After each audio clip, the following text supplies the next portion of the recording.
This is a huge Black Clover theory. We explain why Julius Novachrono's assistant Marx, who uses memory magic, might be part of Lucius Zogratis' conspiracy, and how Nacht is involved. Also, only a small percentage of the people who watch our videos are actually subscribed, so if you end up liking this video, consider subscribing. Please enjoy this video. Let's go! In this theory, we assume that Lucius and Julius are two different people, while Lucius controls and manipulates Julius' thoughts and actions as much as possible, without Julius noticing. If you want to know more about this, check out all the previous Black Clover videos we have made after you finish this video. The importance of Marx's possible involvement becomes clear when we understand that Lucius simply couldn't do some of the things that happen in Black Clover when he can only control Julius in the shadows, but has no influence outside of Julius, so he needs help. We have already made a video about how Nacht could be one of the people who could potentially help Lucius, without perhaps knowing what the actual goal is. We must always keep in mind that Nacht has said that he despises unjust evil, so it could be that he himself is involved in what he believes to be justified evil. But Nacht's involvement in the whole conspiracy only covers the affairs between Lucius and the Spade Kingdom. In the Clover Kingdom, he still needs a helping hand to make sure everything goes the way it did. So to understand if Marx could really be the one helping Lucius in the Clover Kingdom, we need to go through all the events chronologically and try to understand the big picture. By the end of the video, it will become clear to everyone whether Marx could be a traitor. Let's start with the first time Marx appeared in Black Clover. In the black market, Julius Novachrono was undoing his transformation spell when Marx suddenly contacted him to inform him about the dungeon. But Julius interrupted him and, to Marx's surprise, already knew about the dungeon and also already has someone in mind to take care of it, because he just met Asta. So this is a really strange chain of events that Lucius could not have prepared alone without Julius noticing something conspicuous. For context, when Damnatio confronted Julius about having something to do with Astaroth, Julius clearly showed that as the person he was at that moment, regardless of how he became that person and who that person really is. He never had any evil intentions in mind, nor did he know anything about Lucius or Astaroth, and certainly didn't know that he himself was a traitor. His inner monologues clearly proved his innocence several times, so the fact that he happened to be at the black market at the same time as Asta, and then was robbed by a thief, which led to Asta showing his magic and thus attracted Julius' interest, seems very suspicious. And as if that wasn't enough, a dungeon where Asta's sword is hidden appears shortly after that, right after Julius met Asta. Julius already knew about the dungeon and suggested sending Asta, who then found the sword necessary to defeat Lucifero one day, so Lucius' plan to get Lucifero's heart would finally be fulfilled. Let's face it, considering that Julius knew nothing about Lucius and the whole Clover Kingdom conspiracy, such a chain of events that led to Asta being sent to the dungeon where he received his second sword cannot possibly be just a coincidence. This was obviously prepared somehow by Lucius without Julius noticing it. Lucius was probably the person who hid the second sword in the dungeon for the day when Asta will receive the 5-leaf Clover Grimoire and thus his anti-magic. The only reason Julius could have known about the dungeon was that Lucius, who was controlling Julius all along, somehow gave Julius that information without Julius understanding how that happened or where that information came from. There were many moments like that when Julius suddenly learned new things without really thinking about where that information came from. For example, that Asta has no magic, or the attack on the capital, that there is an unknowingly betrayal among the magic knights of the Clover Kingdom, and also all the prophecies that he suddenly knew after he came back to life. He never questioned how he knew all this. Maybe he thought it had something to do with time magic, who knows? So in order to send Asta to the dungeon to receive his second sword, Lucius had to create a reason for Julius to send Asta to the dungeon in the first place, since Julius didn't even know Asta at that point. Lucius cannot manipulate Julius to do things that Julius himself does not know. Therefore, Lucius must first make sure that Julius and Asta will somehow meet. In order for this to happen, a few things are necessary for the entire chain of events to happen as it did. First, there has to be a person who was watching Asta and always knew about his whereabouts. So a person who somehow let Lucius know that Asta was on his way to the black market, so that Lucius would then get Julius to go to the black market as well, for whatever reason. And we only know one person was confirmed to have always watched Asta since he was a kid, the vice captain of the Black Bulls, Nacht, who admitted to know everything about Asta even before he joined the Magic Knights. So theoretically, Nacht has been spying on the Black Bulls, which is confirmed when he confronts the members of the Black Bulls for the first time with all their negative characteristics, proving that he has indeed been spying on them because he was watching Asta. And it is a fact that Nacht is officially a spy, and who was he working for? Julius Novachrono, or rather Lucius Zogratis. That Nacht should know about the existence of Lucius is likely due to the fact that Julius knew nothing about Asta, but Nacht could have gotten all the knowledge about Asta only from Julius, since Julius was the only person who was in contact with Nacht after his brother Morgan died. And the only person who could know all the information about Asta is Lucius, who controls Julius. Lucius wanted to make Asta his ultimate weapon, as Nacht also literally mentioned. He said he would make Asta the ultimate warrior. We know that Julius was the one who gave Nacht permission to travel between Spade Kingdom and Clover Kingdom as a spy without any problems. This can be confirmed because the only reason why he became a magic knight is because it makes his work possible. And only the Wizard King can grant such permission. So how did Nacht get all the information from Lucius about Asta and also the mission to watch Asta if Julius couldn't tell him directly because he didn't know Asta at that time? So they need some kind of bridge, a transmission, a memory transmission. And who uses memory magic? Marx.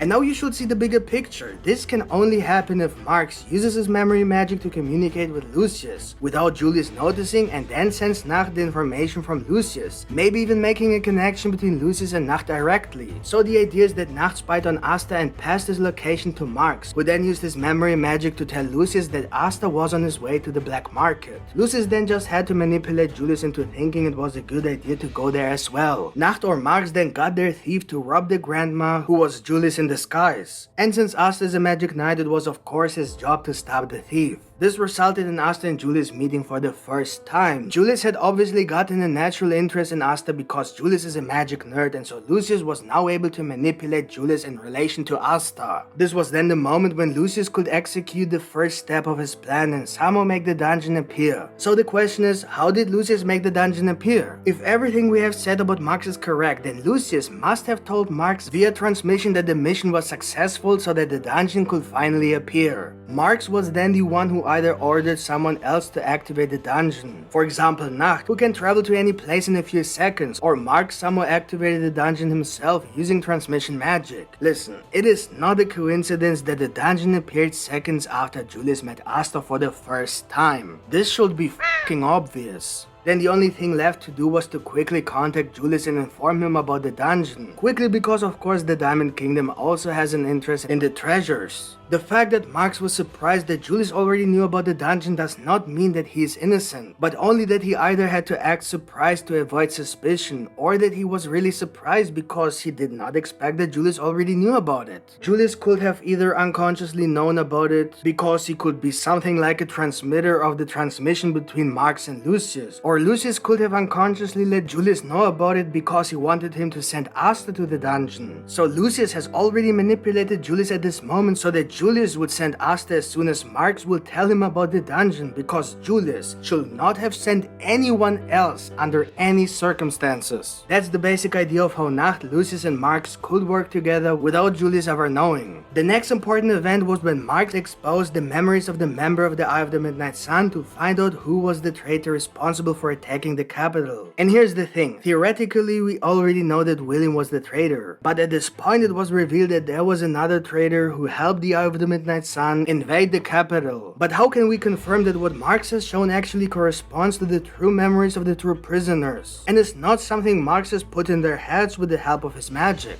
He could display anything he wants. We have no evidence whatsoever that what has been shown is actually true. If Marx is involved in Lucius' conspiracy, then it is likely that he manipulated the memories of the prisoners to cover up events to protect something or someone. William must not be exposed under any circumstances until the elves have collected all the magic stones, because otherwise they cannot be reincarnated, and thus Patri and William cannot be separated, so William could be used as a source for the Cliff ritual. But maybe it was Marx himself who was responsible and saved his own skin by putting false information into the prisoners' heads. So let's take a look at what actually happened there. The prisoners revealed that Gwelder was the one who betrayed the Clover Kingdom. When you've committed something like betrayal against the kingdom and someone with memory magic exposes you in this way, and you know that obviously no one is going to believe you no matter what you say, you just either say nothing or admit defeat. That's it. It just doesn't make sense to verbally defend yourself when you're caught in the act. The only way where you would actually invest your energy in something as useless as trying to convince people that all this is a lie is if it actually is a lie and you just don't understand how this is possible. And Gwelder was obviously shocked to hear that he was apparently a traitor and denied having anything to do with the Eye of the Midnight Sun. He even said that they were trying to frame him as a traitor. At the time, of course, we thought he was just not admitting it, but considering the whole conspiracy in the Clover Kingdom, we have to wonder if Gwelder is actually innocent. Marx then spoke up and said that they only tell him what they know. The information he gets with his memory exchange spell is absolute. Yes, of course it is absolute, considering that Marx is not a traitor. You know what else is absolute? Memory manipulation, which Marx is capable of, as shown in the Alpha Reincarnation arc. For example, he can erase people's memories. He may have even created Julius Novachrono by manipulating the memory of someone Lucius wanted to use. So the point is that everything that is revealed in this chapter could be a lie. It was then suggested that they simply check Gwelder's memory so he could prove his innocence, which of course he refused to do because, as was revealed, he actually did criminal things. And the reason he didn't want them to look at his memories is because it would blow his cover, and he would lose his job as a captain and probably have to go to jail as well. He said he would clear his name. Someone who knows that he cannot clear his name because he's actually the traitor will most likely not say something like that, but just get the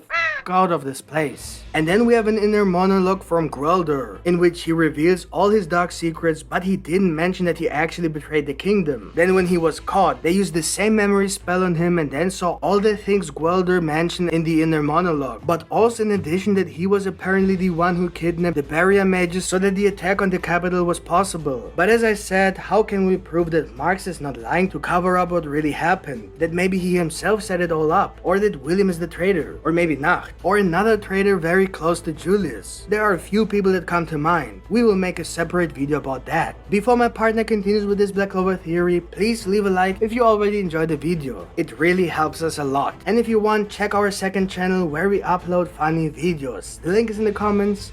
Thanks. The next important event is the flashback of Marx talking to Julius about a possible unconscious betrayal. Julius Novachrono explained to Marx that he believes that there could be someone in the Clover Kingdom who is betraying the kingdom without knowing it himself. And as we know, Julius Novachrono himself is the one who betrays the Clover Kingdom without knowing it. At that moment, it looked like Julius was referring to Finral's brother, Langris, because that flashback came when Langris lost his mind because of the connection to the elf soul. But Langris didn't unknowingly betray anyone. Julius talked about things that happen and actually have an impact on the Clover Kingdom, but Langris didn't do anything that caused the elf reincarnation and therefore didn't unknowingly betray the kingdom. The only person in question is Julius himself, because everything he does serves Lucius's plan, and Julius himself is unaware of it. So he is unknowingly betraying the kingdom. However, it is interesting that Marx had a very strange look on his face when Julius told him about his suspicion that he thinks that someone is being controlled by a spell. Marx makes a very nervous face, and then we see his inner monologues. Marx thinks that Julius's intuition is sharp and that something is definitely going on with the Magic Knights. The difference between Julius's suspicion and Marx's inner monologues is that Julius says that it feels like someone is unintentionally betraying them, while Marx literally confirms this by saying that he knows something is definitely happening. It's a matter of interpretation, but it is possible that Marx simply knows that Julius is Lucius, and that he got nervous because Julius was on the right track. The next event was when Julius fought Bathory, and that was actually the only moment that could speak for Marx's innocence, because he was clearly very concerned about Julius and spoke very highly and with great respect for him, calling him Master Julius and being concerned that something might have happened to him. But this doesn't really prove his innocence or that he doesn't know about Lucius, just that he is genuinely concerned.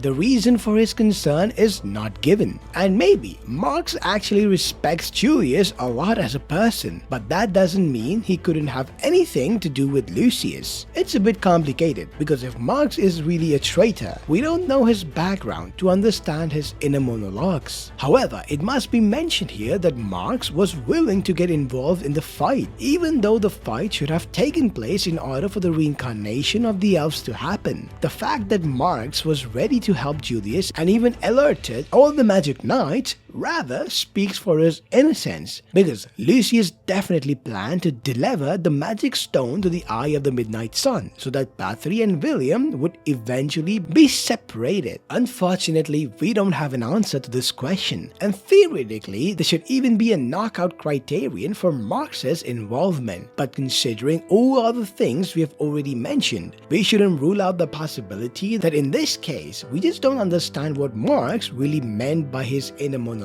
and why he wanted to interfere. Perhaps because things just didn't happen the way they were supposed to. There is only so much that Lucius and his people can manipulate, but they can control if or when Bathory wanted to meet with Julius. Such things are simply out of their range. Maybe the fight wasn't planned to happen that way, so it's a bit difficult to interpret what was planned and what Lucius and his people did spontaneously. Also, we can clearly see that Marx was shocked by the fact that Julius was defeated and was even about to die. But again, this proves nothing, only that Julius is actually important to Marx. Maybe Marx was really afraid that Julius might die because that would ruin the real plan. Or maybe Julius is someone Marx cares about for some reason. But for the time being, we will have to admit that this scene, on the whole, without knowing any possible hidden context, speaks for Marx's innocence. Moreover, the way Marx reacted to Julius surviving makes it hard to believe that he knows of Lucius's existence. He even cried and hugged Julius. Again, it could mean something we don't yet understand if we lack the necessary context. So, to summarize, it is quite impossible for Lucius alone to have manipulated all the events himself without relying on help. And Marx has the perfect magic to communicate with Lucius without Julius noticing,